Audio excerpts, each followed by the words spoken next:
noite a todos, bem-vindos.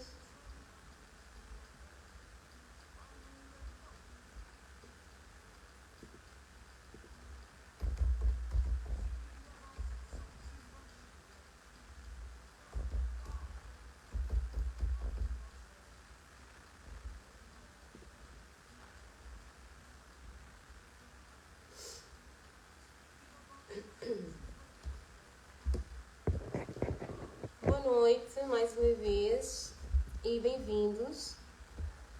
Nós estamos à espera de Joacina, que é a nossa convidada de hoje. Enquanto aguardamos, por favor, sintam-se à vontade e convidem os vossos amigos.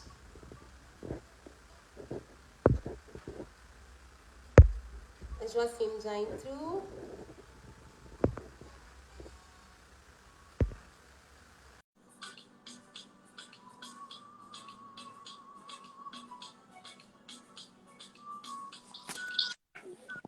Alô? Olá, boa noite. boa noite. Infelizmente eu ando aqui com uma imagem muito obscura, não é? Anis, acende-me este aqui e apaga-me ali o outro, se faz favor. E a esta, apaga ali essa outra, se faz favor. Está melhor? Está ótimo. Está melhor assim? Está. Ainda bem, ainda bem. Está ótimo. Ainda bem, ainda bem. Então, deixa-me aqui só colocar aqui isto. Estarmos aqui em ordem. Deixa-me ver aqui do lado. Ok. Merci, filha. Mas eu deixei a luz do quarto acesa. Faz mal. Vai lá. E eu provavelmente gastar energia de luz. Ando aqui a combinar com a minha filha de que agora a mãe vai entrar online numa conferência. Resolvemos tudo antes. Mas no início da conferência há sempre muitas dúvidas, inquietações por ali fora. Mas enfim, eu acho já. Mãe e todas as mães já sabem como é que isto funciona. Exatamente. Dizer que se por acaso eu for interrompida para dar de mamar, sintam-se à vontade, que são Muito coisas bem, de mãe. muito Isso. bem. Joacine, muito obrigada. Boa noite. Boa noite. E obrigada por ter aceito estar a conversa connosco. Claro que sim. E também boa noite a todas as pessoas que estão a entrar para assistir e conversarem um bocadinho connosco. Eu vou começar por me apresentar também. Eu faço parte, sou recém-associada do coletivo da Samana, com muito orgulho. O meu nome é Daniela Jaló, sou guineense de origem, nascida em Portugal. Estou imigrada em Luanda há 7 anos. Sou profissional de saúde, técnica superior de diagnóstico, sou especialista em aleitamento materno e também sou uma ativista, hoje bem mais posicionada e francamente mais consciente do que é ser uma mulher negra e com muito orgulho. Então, estou muito contente por estar aqui a falar consigo, é mesmo um prazer.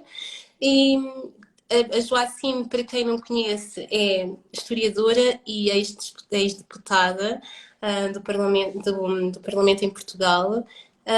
Então, nós hoje vamos falar um bocadinho sobre aquilo que é a força da mulher negra e o impacto do racismo estrutural na maternidade da mulher negra, não é? Muito no mote daquilo que é este mês que é celebrado, o mês da consciência negra, em particular no Brasil. Nós em Portugal não temos nenhuma data que ainda simbolize ou que faça referência a este reflexo, esta reflexão que deveria ser, digamos, obrigatória, não é? Mas para nós, xamã, foi muito importante trazermos este tema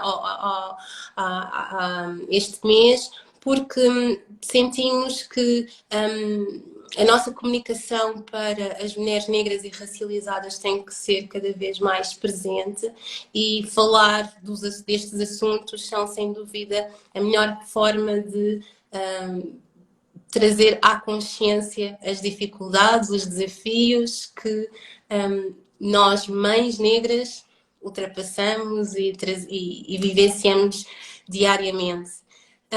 Posto isto, Joacim, posso lhe passar a palavra, se quiser. Não? Diga, sim. Eu peço desculpa, ia só dizer que que tem aqui uma frase de uma ativista afro-americana de quem gosto muito, que é Angela Davis, e que ela diz que quando uma mulher negra se movimenta, toda a estrutura da sociedade se movimenta com ela. E então acho que nós não podíamos começar de melhor maneira a falarmos com este incentivo que ela nos dá. Eu própria posso dizer que, mais ou menos assim, acho que a minha vinda para Angola fez-me ainda mais me posicionar. Foi uma libertação, digamos, um reconhecimento, uma consciência muito grande. Então, esta frase para mim encaixa-me assim muito bem. Não sei como é que, para si, para a Joacine, como é que ia ver. Sim. Então, é uma honra enorme estar aqui e iniciar, digamos, imediatamente por referir isto. Eu sou feminista interseccional, não é? Portanto, a minha ótica é esta e todo o meu pensamento, a minha ação e as minhas análises partem exatamente, não é? Desta que é uma ótica de igualdade revolucionária, não é? E é o que a Angela Davis, com quem tive a honra de estar recentemente, não é? Este, digamos, é um dos maiores ensinamentos. Quando uma mulher negra se movimenta, toda a sociedade se movimenta com ela. Mas o que eu entendo não é necessariamente algo relacionado, infelizmente, com a energia, magnanimidade das mulheres negras. Toda a sociedade se movimenta com ela. Porquê? Porque, tal como Angela Davis também nos ensinou, as mulheres negras estão na base do capitalismo, não é? Portanto, elas é que sustentam as sociedades industrializadas, consideradas desenvolvidas. Elas é que são mão de obra. Elas é que são a energia explorada, não é? Que raramente as enriquece a elas, mas que enriquecem outras, não é? Então, quando as mulheres negras se movimentam, a sociedade se movimenta com elas, porque elas é que carregam a sociedade, não é? Na maior parte das vezes, trabalhos mal remunerados, em várias áreas, como empregadas domésticas, como funcionárias de empresas, como indivíduos que estão em fábricas, etc. Mas todo o trabalho que o capitalismo não valoriza monetariamente, mas que depende completamente, mas não valoriza monetariamente, quem o faz são as mulheres negras, não é? E isto, se por um lado é um prolongamento do racismo, de efeitos do colonialismo, das desigualdades, da misoginia, etc., simultaneamente, termos a noção de que a sociedade também, em parte, está nos nossos ombros e que se nós também nos unirmos e se nos manifestarmos, nós conseguimos desorganizar a estrutura de desigualdade, não é? E eu acho que, independentemente de nós estarmos ou não estarmos na base do capitalismo, independentemente de nós estarmos em trabalhos, não é? Com menos reconhecimento, com menos visibilidade, ou de estarmos em outros com imensa visibilidade, com algum reconhecimento, só o fato de nós sermos mulheres negras é já um desafio enorme. Porquê? Porque a sociedade não está organizada, as instituições não estão preparadas para se relacionarem com mulheres negras em situações que não são aquelas para as quais as sociedades se organizam, não é? Portanto, quando uma mulher negra rompe com a invisibilidade, não é? Rompe com o silenciamento, quando uma mulher negra se afasta das esferas da obediência, da submissão, da discrição, do apagamento, não é? E por ali fora, ela normalmente é alvo de muita violência, não é? Exatamente. Porquê? Porque está a ocupar áreas, está a entrar em esferas que desorganizam aquela estrutura racista, misógina, capitalista, não é? É melhor ires orientando, porque eu falo imenso, portanto, se não houver nenhuma orientação, eu falo aqui durante 1h30, portanto, é melhor ires-me orientando para algumas áreas. Não, mas olha, a introdução foi fantástica. No fundo, é exatamente esse, foi exatamente esse o nosso propósito ao trazer esta reflexão, não é? Que é uma reflexão que muitas vezes, até para nós, mulheres negras, ainda está. É um Ela desafio enorme. É um desafio exato, enorme. exato. É um desafio enorme para nós próprias sairmos do nosso modo mecânico, do modo em que fomos obrigadas a viver, a crescer, inclusive, não é? A crescer sem termos o conhecimento. É preciso tu sair da estrutura para observar e começares a contrariar aqui a tendência. Até para nós É verdade, é verdade. é necessário para este tipo de reflexão e a tua análise foi espetacular e obrigada por isso. E até realmente ia perguntar, ao longo da nossa história.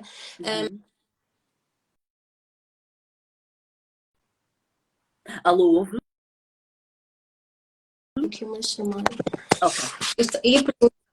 Ia perguntar que ao longo da nossa história, esta força que a mulher negra movimenta ou que ela representa, ela foi sempre a mesma.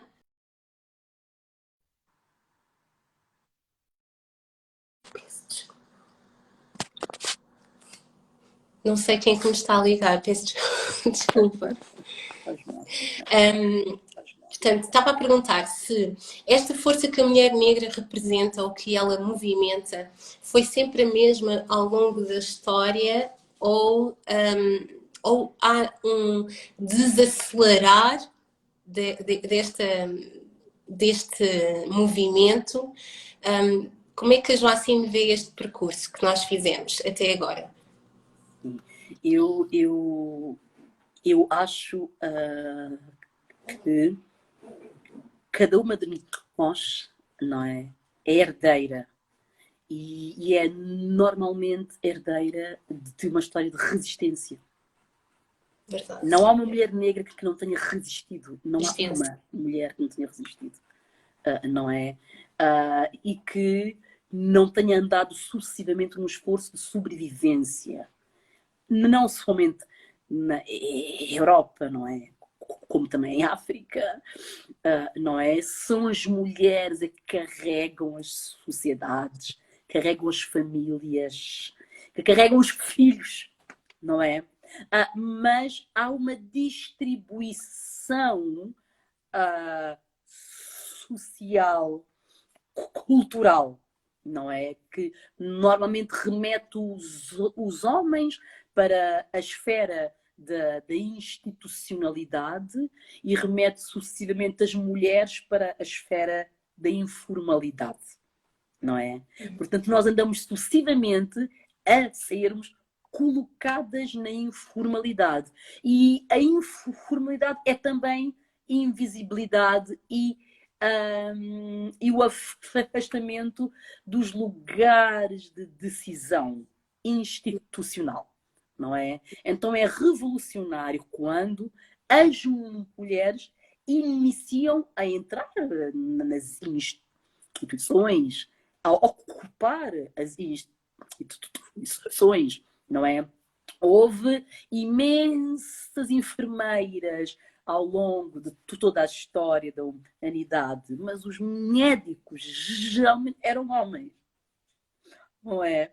Ou seja, até nas esferas da institucionalidade havia uma distribuição. Há um homem que é o senhor doutor, depois há a menina enfermeira, senhora enfermeira que complementa e que ajuda o trabalho do senhor doutor, não é? Portanto, até nas áreas da institucionalidade há uma redistribuição dos papéis desenhados para os homens e as mulheres, e não sei quantos mais. Portanto, não houve uma mulher que não tenha resistido e que não tenha feito vários esforços de sobrevivência, não é? Mas o que nos era exigido há umas épocas atrás não é o que nos é exigido hoje. Não é?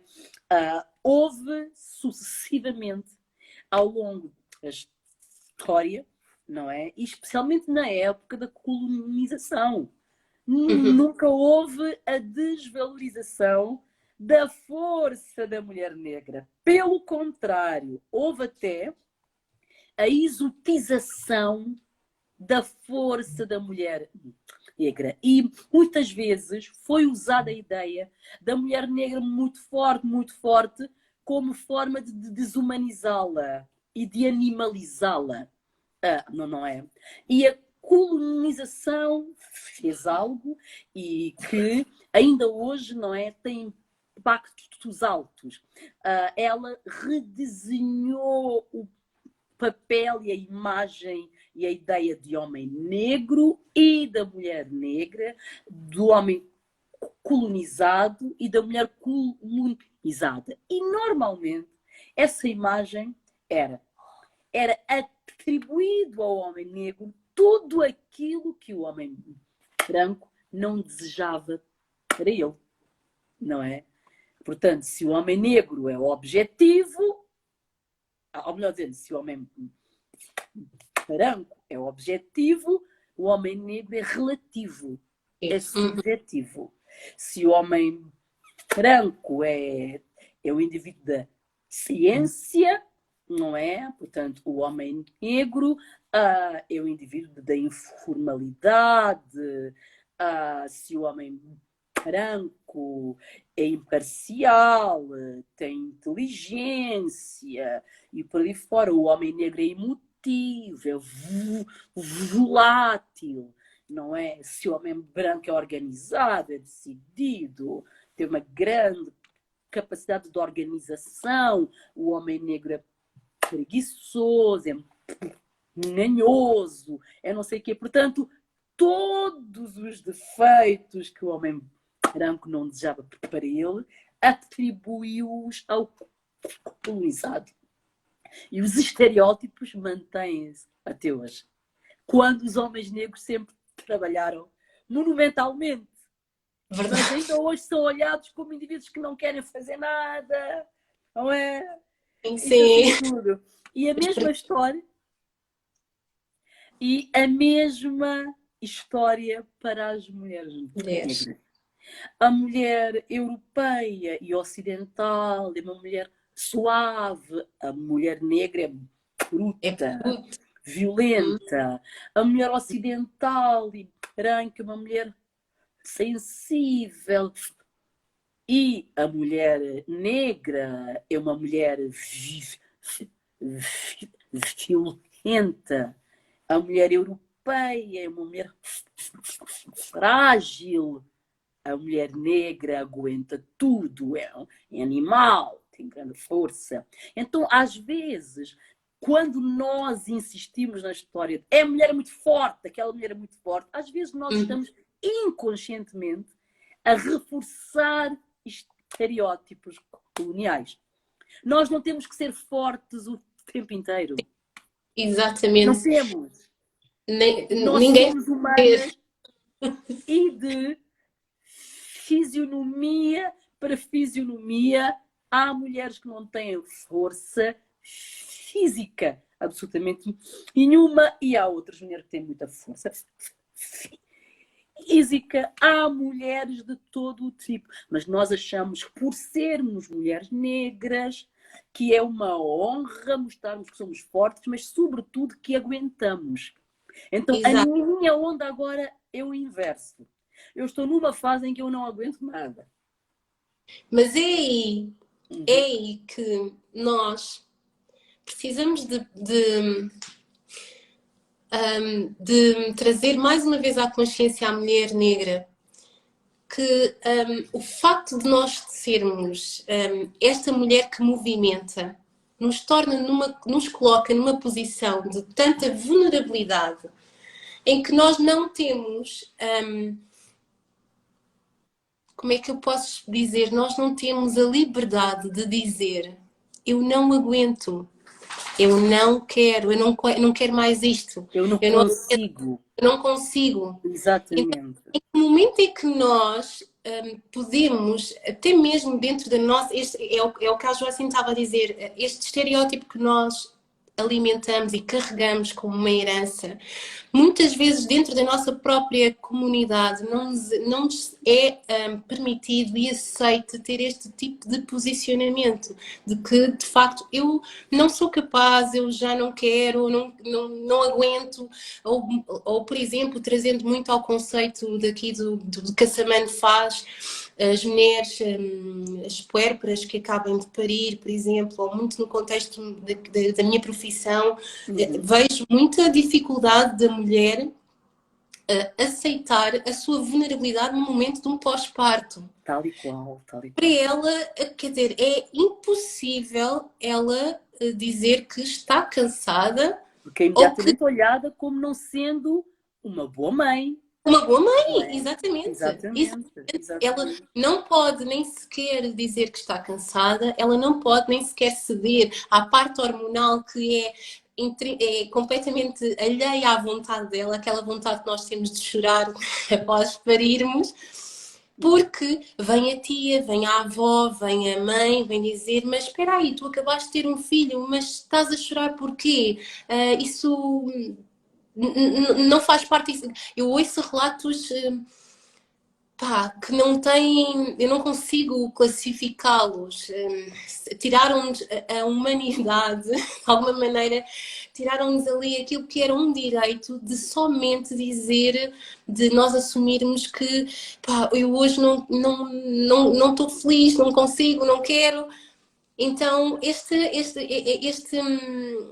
peso, esta herança que nós carregamos, traz-nos também, coloca-nos numa vulnerabilidade muito grande. Mas há um outro aspecto aí também, não Uhum. é? Que é nestes comportamentos inconscientes, não é? Que nós vamos andando sucessivamente a reproduzir. É que, normalmente, quando se é muito forte, aguentamos tudo. Normalmente, também nos é recusado o afeto. O Verdade. afeto. O afeto. Então, as mulheres que normalmente têm mais hipóteses de serem reconfortadas, são as que estão mais frágeis, são as que necessitam mais, são as que manifestam, são as que assumem as suas vulnerabilidades de vários estilos. Só que essa mulher nunca é a mulher negra. A mulher negra é-lhe recusado do afeto, não é?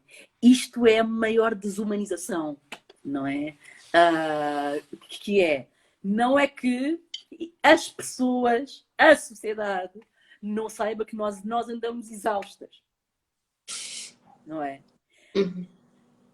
É que, se admitirem isso, vão ter de nos dar amor, vão ter de nos dar afeto, vão ter de nos dar oxigênio, vão ter de nos segurar ao colo, de nos agarrar a mão, vão ter de olhar-nos como seres humanos, vão ter de humanizar-nos absolutamente e vão ter de aceitar-nos com todas as nossas vulnerabilidades e não somente como força de trabalho, não é? Portanto, isto também é rejeição do amor, dos afetos, da afetividade, das emoções e não sei quantos mais. Eu acho uma piada quando me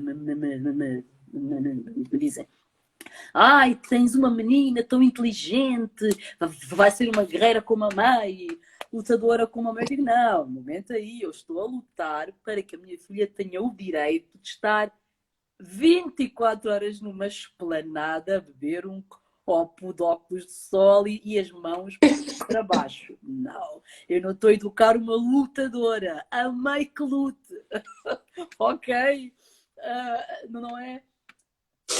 Deita-te lá. E eu não estou a educar uma lutadora. Eu não quero manter esta onda de desumanização e de nos encararmos como indivíduos que haja o que houver, temos que nos manter ali. Aliás, ando há uns anos numa outra onda, não é? Eu gaguejo imenso quando eu falo, imensamente. Só que, pronto, às vezes gaguejo mais, às vezes gaguejo menos, depende do ar, da atmosfera, da emoção, se é inverno, se é verão. Eu não sei o que é que me origina isto, né? Porque às vezes até estou relaxadíssima, mas estou a gaguejar imenso. Às vezes estou nervosa e a coisa sai e não gaguejo nada. Olha, eu já nem sei, não é? Mas andei a minha vida inteira num esforço para não gaguejar, não é? Tipo de ir a um restaurante e estar numa cidade, olá, boa tarde, então por favor, era um croissant com não sei o quê, era um não sei o quê, mas eu já ensaiava aquilo de antemão para não gaguejar e falar fluentemente. Só que às vezes não dava mesmo. Mas era uma ansiedade sucessiva, não é? Imagino. Desde a infância, sempre com ânsias de ir aqui e de ir acolá, e agora e se eu gaguejar? E o telefonema, e se eu gaguejar? E se eu gaguejar? Epá, até que um dia, eu pensei, pá, eu gaguejo. Se eu gaguejo, por que é que estou num esforço para não gaguejar? Ah, como assim? Eu sou gaga, acabou, não é? E vários me diziam, mas evita isto, que as pessoas depois vão usar a tua vulnerabilidade, fragilidade. E eu lhes dizia, e ainda hoje eu lhes digo, eu estou numa época de devolução. Eu quero devolver tudo. Quero devolver o que não é meu, não é? Quero entregar à sociedade todas as ansiedades que ela me deu. As ansiedades não são minhas. Eu falo desta maneira. Foi a sociedade que me deu a ideia de que era uma mulher errada. Epá, olha, é o seguinte, se é errado ou não, é minha. Então, eu vou ser como eu sou, manifestar as minhas vulnerabilidades, eu vou relacionar-me com isso e com todo o tipo de violência e o que houver em relação a isto, mas vocês também vão ter que se relacionar com isto. Vocês também vão ter que aguardar que eu acabo de falar. Vocês também vão ter que respirar, que olhar para o telemóvel, que olhar para baixo, para o norte, para cima. Lidem com isto, porque eu também estou a relacionar-me com isto. E quando nós mostramos e escarapachamos assim as nossas vulnerabilidades numa sociedade que nos educa a omitir tudo aquilo que possa ser usado contra nós, tudo aquilo que nos reduz, porque nós estamos na era da eficácia, da eficiência, do SMS, em que temos limites de caracteres, ok? Para nós expormos as nossas emoções e as nossas ideias. Ideias. Tudo. Alguém diz, olha, eu gaguejo, o universo desmorona. O quê? É toda uma logística. Então, irmãos, vamos nessa agora. E eu acho que é isso, e eu incentivo isso. Nós necessitamos de entregar à sociedade tudo aquilo que não nos faz nada bem. Não nos faz bem. Não é meu. Não quero. Não é, que a mulher tem que agir, tem que ser. Quem é que disse? Porque a avó já dizia. Ok, eu adoro a minha avó, eu respeito as avós do mundo todo, eu sou louca pelas avós, não é? Mas avó, agora a vida é minha, agora a decisão é minha, agora é porque é minha e eu é que vou levar com todos os impactos disso, portanto eu tenho o direito de aceitar e de rejeitar o que eu decidir, não é? E quando nós nos libertamos, é mesmo uma libertação. Libertação. Eu agora me enervo quando estou a falar e não gaguejo. E até, às vezes, eu olho e eu noto um ar de grande desilusão quando entro em algum sítio e ponho-me a falar e não estou. Portanto, até já as pessoas já estão se prepararam para me aguentar durante uma hora. E assim eu chego e não gaguejo nada. E elas ficam assim um bocado, ok, não é? Percebes isto? Portanto, é isto que quando a mulher negra se movimenta, a sociedade movimenta-se com ela, não é? Mas é nestas mínimas coisas do nosso cotidiano é que nós vamos alargando alas. Não somente olhando para nós, mas para as meninas que nós estamos a educar hoje. Eu não quero que a minha filha passe pela maior parte das coisas que eu passei. Um exemplo que eu normalmente dou sucessivamente. Nós, as mães negras e africanas, nós temos a grande responsabilidade de dar a melhor educação possível aos nossos filhos e filhas, mas nós temos uma obsessão com a imagem. E essa obsessão com a imagem é também resultado de séculos de opressão e de desumanização e de nos dar a ideia que nós não nos sabemos comportar, que nós não sabemos estar, que nós não nos sabemos relacionar, que nós não somos elementos daquele espaço, daquele lugar. Então eu acho sempre uma piada enorme. Os ingleses, os alemães, os suecos, os americanos entram com os miúdos no restaurante. Os miúdos fazem 30 por uma linha, metem-se debaixo da mesa, sujam tudo, falam com os pais, metem os pés na mão, a mão nos pés, e os pais estão lá a comer, oh querido, olha a mão, não metas a mão na camisola, mas a vida anda. Se uma criança negra fizer isto, entra em casa, ai, não é? Ai. É só um olhar, é só um olhar. Olhaste-me ali, fizeste assim, só aquele olhar já sabe, a gente já ficava assim logo, epá, aqui já É fizemos risco. É uma ansiedade sair com a mãe negra e com o pai negro. Os É verdade. miúdos não estão à vontade, os miúdos até às vezes nem têm fome, né? Nem Porque para aceitar, até há umas brincadeiras muito engraçadas, uns memes, tipo, os miúdos vão a uma festa e alguém convida, diz assim, olha, não queres comer? E ele não aceita porque a mãe ainda não disse, é hora de comer. e eu, que antes de ir a uma festa, alimentavam-me antes. Do tipo, come antes. Come! Antes de ir à festa, tinha em casa já elementos ótimos. Comíamos em casa para, quando fôssemos à festa, não ficassem a pensar, mas os filhos daquela comem bolo, bebem de uma maneira. Nós íamos já tipo alimentados para a festa para não fazermos má imagem da nossa mamãe, da nossa tia. Então, esta rigidez, inflexibilidade, disciplinamento é o que a sociedade já faz aos nossos filhos e filhas. Sim. Então Sim. nós não precisamos fazê-lo. Sim. Nós precisamos de incutir e dar amor, liberdade, porque isso é que dá autoestima. E Isso é que segurança. dá autoestima. Isso é E que autoestima. segurança, não é?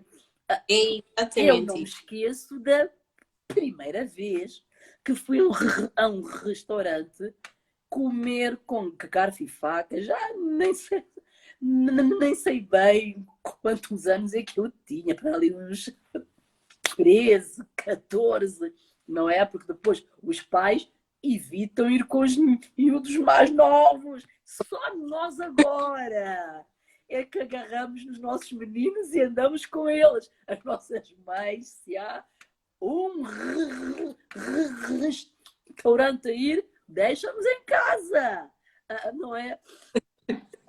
E com essa idade eu estava nervosíssima no restaurante. Dava a sensação que estava toda a gente a olhar Olha, para mim e a verificar se eu estava a meter bem o garfo à faca, o que é que eu estava a fazer, e depois metia não sei o quê.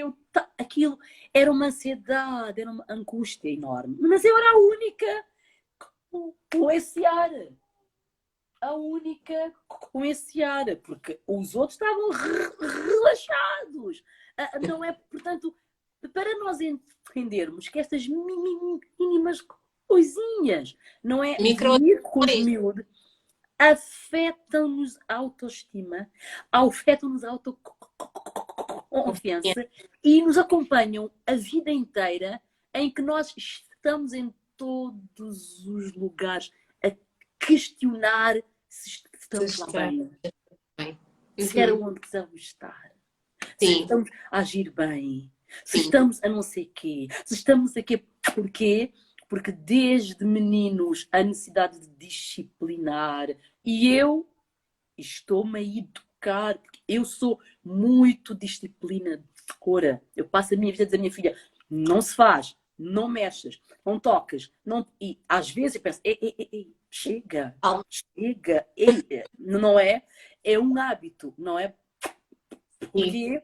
Porque eu não desejo que ela tenha determinados comportamentos para ela não ser alvo de violência, da exclusão, de não sei quantos pais, mas às vezes isso tem um impacto inverso, não é? Que é o de estar-lhe a dar sucessivamente a ideia, não é? De que ela erra, de que ela não faz nada bem, que todas as coisas que ela faz precisam de que eu diga, é assim, é muito bem, não agiste bem agora, mas agora agiste bem. E por fora, é uma necessidade de validação. E quando nós educamos para que o indivíduo tenha validação dos outros, a autoestima fica sempre dependente da validação. Exatamente. Não é? Portanto, isto é... Desculpa, ia contar-te, lembro-me uma herança muito grande que eu recebi dos meus pais. eu falo disto sempre com muita emoção, porque é realmente é aquilo que tu dizes, nós fomos condenados a isto e eu hoje que sou mãe faço um exercício tão grande para me destacar deste rebanho, não é? Mas felizmente também o lugar onde estou a viver permite-me ter um pouco mais de liberdade. Mas eu cresci toda a minha vida a dizer, com o meu pai a dizer-me, uma negra tem que fazer sempre a dobrar. Em tudo o que eu fazia. Eu nunca me esqueço disto, sempre. Tu tens que fazer a dobrar. Tu tens que fazer mais. Tu tens que fazer a dobrar. Tu tens que fazer melhor. Mesmo que eu tivesse a melhor nota, tu tens que fazer a dobrar. E isso, neste caminho, isto tornou-me, há muito pouco tempo é que realmente eu aceitei e fiz essas pazes com esse ensinamento, porque até então eu achava que, tipo, eu pensava assim, mas porquê que eu tenho que fazer? Eu não entendia porquê que eu tenho que fazer isso. Porquê? Porquê? E só nos momentos mais difíceis, dos confrontos pessoais, em que eu ganhei a maturidade suficiente para tirar uma leitura e perceber, o meu pai tinha razão, da pior maneira, e só aí é que eu fiz as pazes com estes ensinamentos. Mas hoje, enquanto mãe, e é uma pergunta que eu te quero fazer, é como é que nós mães negras, podemos, e é muito daquilo que estamos a falar agora, podemos, como é que nós educamos? Não estando ligadas a estas questões, a estas heranças. Como é que eu posso nem sequer tocar sobre este assunto com os meus filhos,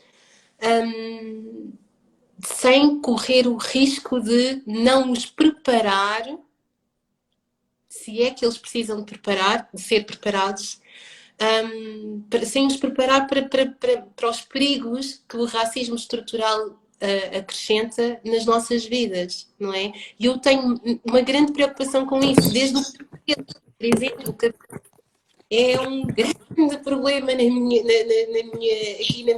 na nossa dinâmica familiar, que a minha filha tem hoje quase 6 anos e, tipo, o cabelo para ela é cabelo liso. E pensa, ela vive toda a vida para Angola com 6 meses e ela vive numa sociedade muito mais parecida com a imagem dela.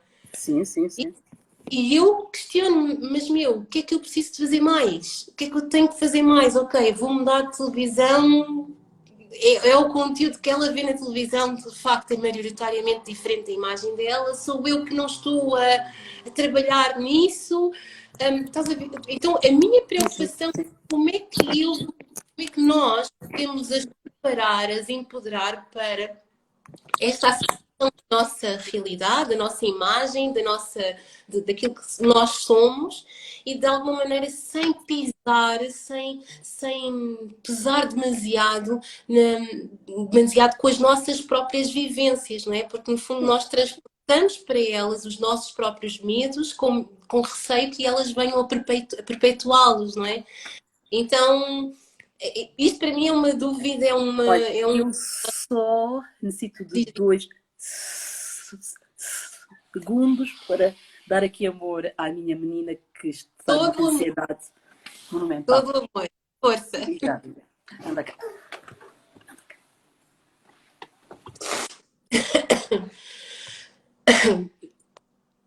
Olha, eu vou aproveitar e vou ler aqui as vossas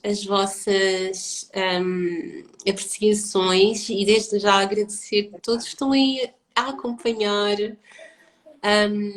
esta conversa. Então já tantas aqui já perdi. E é preciso ter cuidado com os padrões de comportamentos definidos especificamente em sociedades caucasianas, formatar os filhos para buscar validação primariamente de sociedades caucasianas. Completamente de acordo. Compre bonecas negras. Já comprei. E olha, ainda anteontem fomos ao supermercado e tinha aquela boneca, como é que se chama? A boneca do Encanto, daquele filme Encanto, que é uma mexicana, acho eu. Pronto, ela tem um tom de pele mais negro e tinha outra, uma dessas e uma branca. E eu perguntei qual das duas é que tu queres? E ela tem hesitação, escolheu aquela. E eu bem quis-me ainda, mas não gostas desta? Não, não gosto. Pronto, não sei. Mas, pois, mas viver num país africano também é ver muito postiço liso. Pois, nós somos fruto de um mercado que não era o nosso, não é?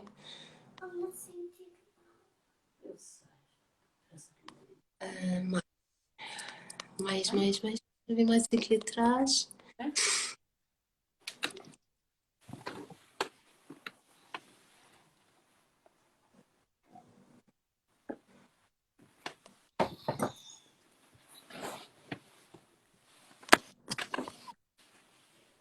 Já tenho o amor todo da mãe. Mais ou menos é que essa hora é a hora em que normalmente tem ali a mãe aí ao lado, porque ela faz ó. E então hoje disse-lhe, deitas daqui ainda, enquanto a mamã fala, e a seguir a gente vai tratar de ti. Só quero um abraço, só quero um beijinho. Enfim, não é? Com isso, hein? Pronto. Então, relaxa agora, tá bem, filha? Pode ser? É? Tá bem? Ok. Que bom. É. Como é que se educa? Eu não sei. Isto é uma resposta dificílima. Mesmo. Dificílima. Eu sou irmã mais velha de 11 irmãos, não é? E epá, eu tenho irmãs e irmãos extraordinários. Tipo mesmo, ótimas pessoas, não é? Mas cada uma e cada um é totalmente diferente do outro, não é?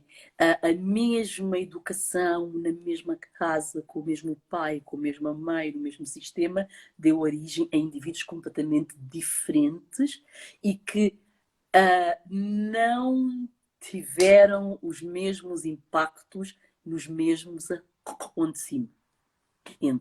Portanto, acontecimentos que um dá muita importância naquele dia de fevereiro de 1900, o outro pensa, aquilo não foi nada, não é? Portanto, eu não sei como é que se educa necessariamente, não é? Porque às vezes vemos aqueles pais e mães bastante organizados e orientados, que orientam os filhos até a idade adulta, não é? Ensinam o errado, o certo, isto é bom, isto é mau, e são exigentes, e os filhos organizam-se, têm vidas mais ou menos harmoniosas, mais ou menos estáveis, e também os pais no mesmo registro, que às vezes temos filhos todos revoltados, não é? E às vezes temos pais que não ligam muito, que não orientam muito,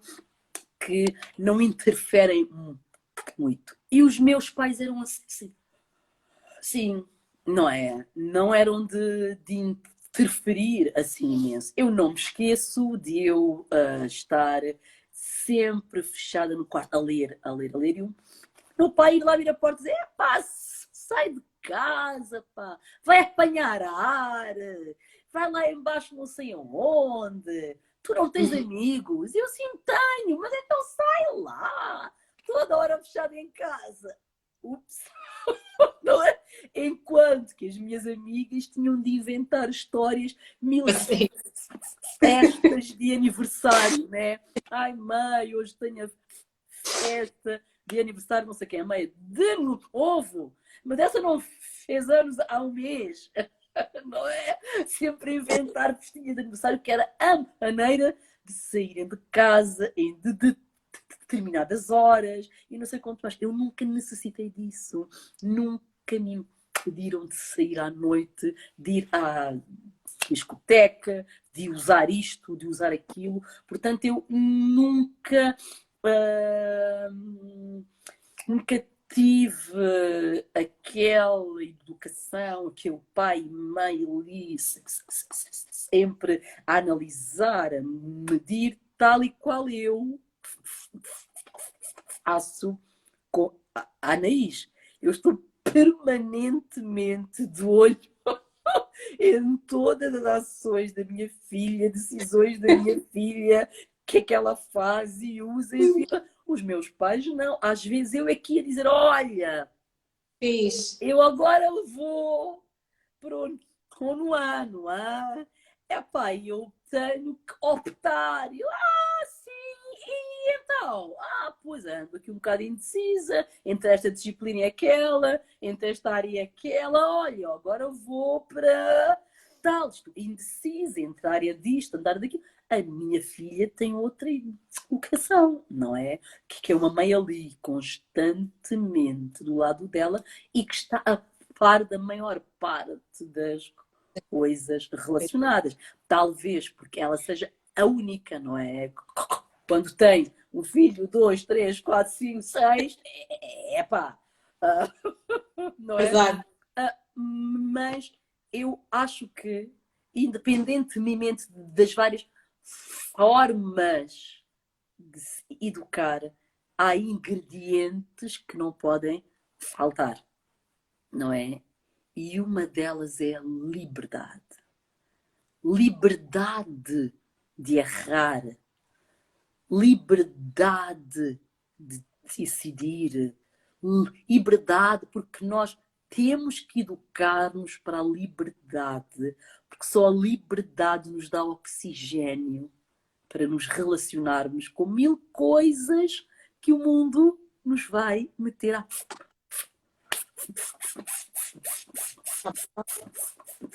frente.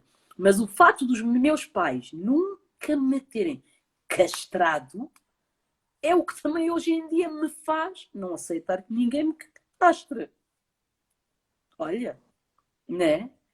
Nem relacionamentos, não é? Porquê? Porque a seguir nós andamos, especialmente enquanto mulheres, não é? De ambientes familiares em que nos exigem A, B, C, D, E, F, G, H, para relacionamentos onde nos exigem F, G, H, I, J, K, L. Não é? De repente temos um abecedário inteiro que é a nossa existência e que não foi escrito por nós. Eu não desejo isso, não é? Portanto, se nós educarmos, sobretudo as meninas, para a liberdade, do tipo, é pá, mãe, está a chover, por favor, deixa-me só ir meter as minhas galochas. E nós logo, nem pensar que tu vais ficar constipada. Quer dizer, vais ficar constipada, pode ficar, mas aquele momento de ver a minha menina a descer as escadas, a correr para ir com as galochas, chapéu de chuva no meio da chuva e meter as patas na água e não sei o quê, para ela é um exercício de uma liberdade enorme. Da mesma maneira que se entrar no restaurante, irmãs, e o miúdo disser, mãe, o sapato está apertado, eu não aguento. Não é, tens que aguentar até o final. Querido, descalça-lhe o raio de sapato. Ele mete os pés assim e come. Qual é o mal? O mundo não vai abaixo. Não é? Vai haver um ursinho ou uma ursinha que vai dizer, já viste descalço no restaurante? Mas querida, a liberdade do teu filho é que importa. Não é? Ele sabe que isto não é um hábito, que ele não vai todos os dias entrar nos restaurantes, descalçar-se e meter os pés assim. Mas ele vai aprender de que ele não tem de submeter-se a coisas que não fazem sentido para a vida dele. Portanto, é nestas mínimas coisas. Por exemplo, quantas de nós é a loucura total. Sapato alto. Há uns anos, a esta parte, olha, não aguento mais isto.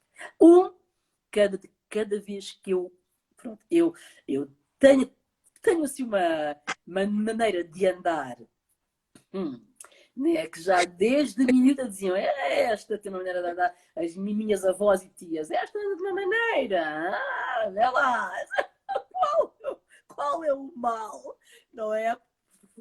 Porquê? Porque eu não ando assim, como toda a gente normalmente anda. O meu andar é assim, de lado. Eu nem sei, não é? Quando era do tipo assim mais nova, 16 anos, 17 anos, havia uma alcunha, não é? Que me davam que era chuá, chuá. Tipo, eu andava chuá, chuá, chuá, chuá, chuá, chuá. Então eu andava assim. E eu andar assim mexia às vezes demasiado a anca, depois os pés abrem-se. É uma cena assim especial. Mas até durante a vida estou a dizer epá, a tua forma de andar.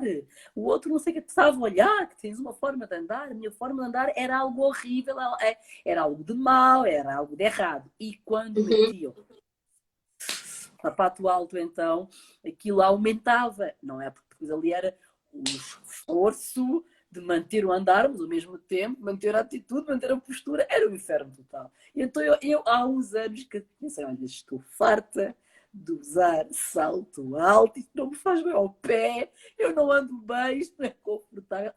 Utiliza os sapatos da marca tal. Irmã, vou investir num bom sapato, almofadado embaixo e tudo, com salto estável. Uma hora depois já estou exausta, já estou a andar assim. Penso, para quê?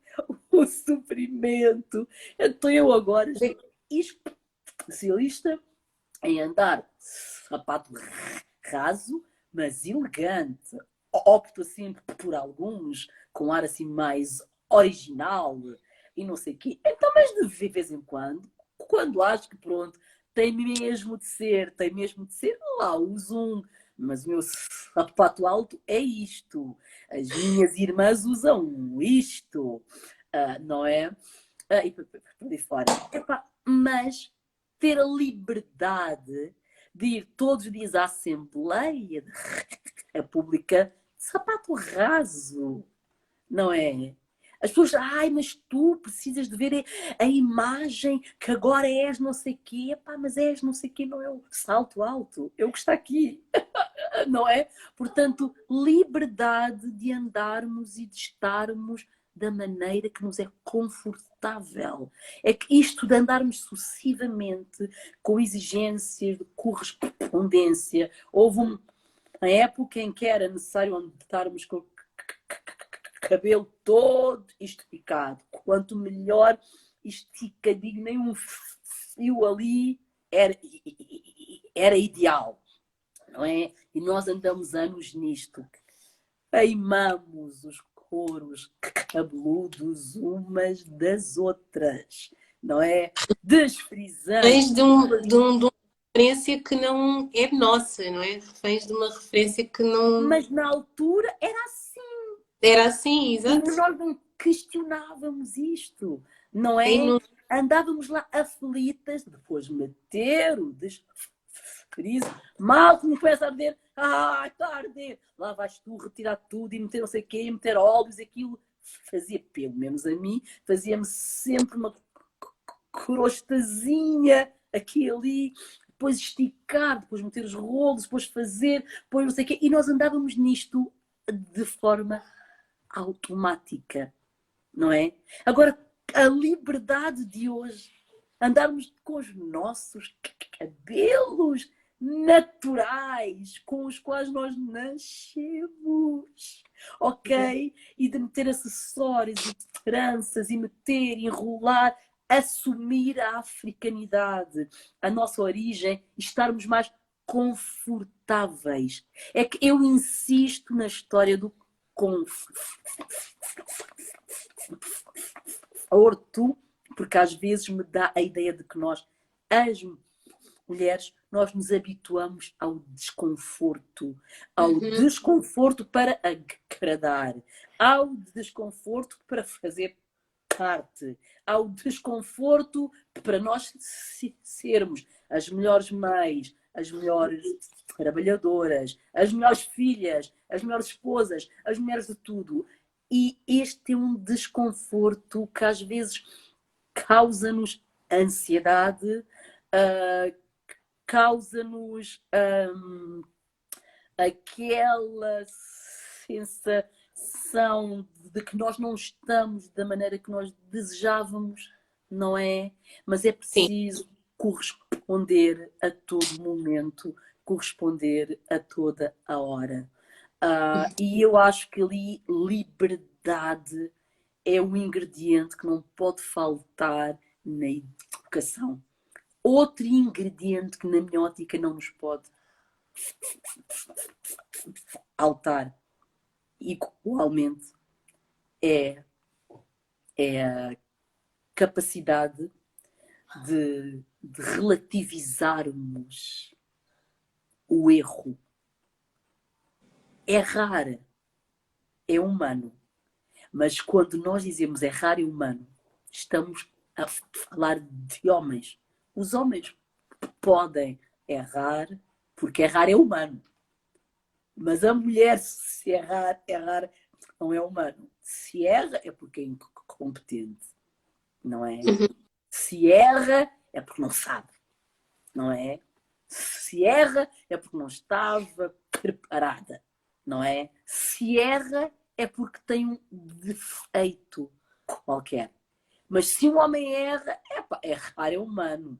Então, se é humano, é para nós todos. Não é? Portanto, dar-nos a hipótese de errarmos e pensarmos. Não darmos ansiosas com agora errei, eu fiz isso mal, o que é que as pessoas vão dizer e pensar e meter em causa a profissão. É de tipo, errei, acabou. Agora ando. Tal e qual os homens fazem. E outra história é a construção da autoestima. Às mulheres é-nos sempre exigido tal e qual referiu. Temos que fazer muito mais. Temos que nos esforçar o dobro, não é? Temos de ser as melhores para termos o mesmo reconhecimento, não é? Temos.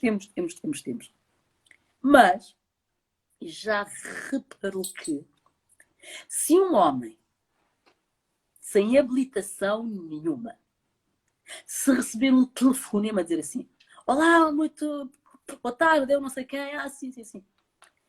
Gostávamos de convidá-lo para ser diretor-geral da nossa empresa na área de não sei o quê. O homem vai pensar: eu? Exatamente, fico muito honrado. Confesso que não estava à espera, mas vou-me esforçar o máximo. Ele não rejeita nenhum cargo de decisão.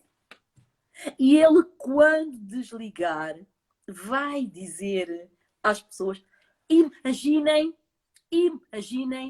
que até a empresa tal telefonou-me e deseja que eu seja o novo diretor-geral. Até eles da área tal acham que eu sou a pessoa. Não. Se for uma mulher sem habilitações que recebe um telefonema a dizer não quer ser advogada, ela vai dizer: desculpe, isto é um erro, isto foi um engano, Não há mais Exato. alguém, mas não tem ninguém. Eu não sou a pessoa ideal. Esta não é a minha área é outra, eu não sei se estou preparada, eu não sei quem é. Porquê? Porque ela sabe que não pode errar. Então ela Uhum. só se sente confortável na sua área, onde ela sabe que ali tem capacidade de gestão do erro, Uhum. não é? Mas o homem aventura-se porque o homem tem autoestima, porque a sociedade diz-lhe que errar é humano, não é? Então, Exato. olha, irmãs, errar é humano, ok? Ah, mesmo que não tenhas do tipo todas as exigências no currículo, o melhor inglês, 19 anos de experiência, não é? Não sei o quê, capacidade, eficácia, produtividade, mana, se te telefonarem e se tu achas que esta área é útil, entra. Errar é humano, vais errar, vais melhorar, vais desenvolver. Nós temos que iniciar a agir tal e qual os homens agem. Errar é humano, portanto, se errar é humano, tenho É, liberdade, não é? Mas nós vivemos aterrorizadas com o erro. Com o sim. erro. Eu fui durante toda a minha vida, ou a melhor aluna, ou uma das melhores alunas. E eu achava de que esta era a única maneira de eu me organizar. Fiz a licenciatura, fiz o mestrado, o doutoramento, defendi-o com uma nota alta, elevada e felicíssima. Mas isto da meritocracia é uma falácia, não é? Porque a nós nos ensinam que nós precisamos de nos esforçar muito. Mas se nos esforçarmos muito, chegamos lá, não é? Uhum. Mas isto às vezes é responsabilização.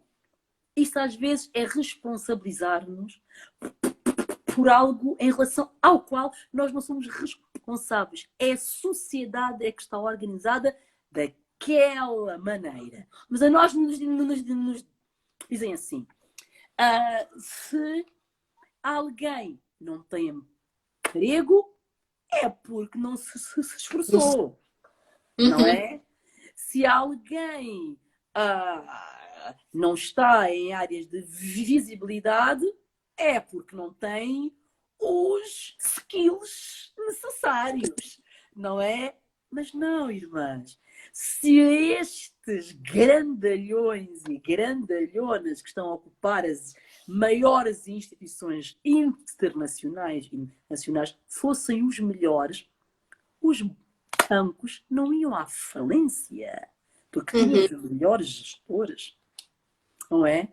Nós andamos de recessão económica em recessão económica, todos à falência, estão todos aflitos em épocas, é preciso que haja um investimento do Estado, não são os melhores a que estão a ocupar as melhores áreas. Às vezes são, mas não em todas as áreas e não em todas as circunstâncias. São os que têm a oportunidade de estarem ali, são os que têm os contactos, são os que têm a maneira de ser, a personalidade. Então eu sou muito tarde, mas muito tarde é que eu entendi isso. Muito tarde, não é? É que, porque acontece?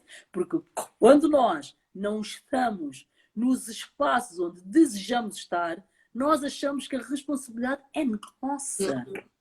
E Uhum. nós nos esquecemos de que há toda uma estrutura misógina, racista, discriminatória, que interfere isto, não é?